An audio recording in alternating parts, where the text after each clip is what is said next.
મિત્રો, દિન પ્રતિદિન ગરમીનો પારો વધી રહ્યો છે, સાથે હીટ વેવની અસર પણ સર્જાઈ રહી છે। આ હીટ વેવથી બચવા માટે શું જાળવણી રાખવી તેની માહિતી આપણે જિલ્લા આરોગ્ય અધિકારી ડોક્ટર પિયુષ પટેલ પાસેથી લઈશું। હીટ વેવની આગાહીમાં આપણે જાણીએ છીએ કે ક્યારે બી 40 સેન્ટીગ્રેડ કરતાં ટેમ્પરેચર ઉપર જતું હોય ત્યારે પ્રકાશ જે છે એ સહન ના થઈ શકે, જેના માટે સતત હાઇડ્રેશન રાખવું જોઈએ, એટલે સતત પાણી પીતા રહેવું જોઈએ। ORS પાવડર છે, લીંબુ પાણી છે, આ બધું ઉનાળાની ઋતુમાં ચાલુ રાખવું જોઈએ।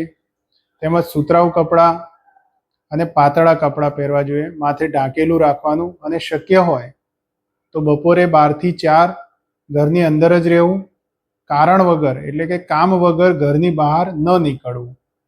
તેમજ જે સગર્ભા માતાઓ હોય, વૃદ્ધો હોય અને નાના બાળકો હોય અને સાથે સાથે કોઈ કન્ડિશન હોય કોમોર્બિડ, તો એવા લોકોએ બહુ જ સાચવવાની જરૂર છે, કારણ કે હીટ વેવના કારણે બોડીની અંદર હીટ ક્રેમ્પ્સ આવતા હોય છે, હીટ સિન્કોપ થતો હોય છે, હીટ એક્ઝ્યુમિનેશન્સ, અને એના કારણે હીટ સ્ટ્રોક થતો હોય છે।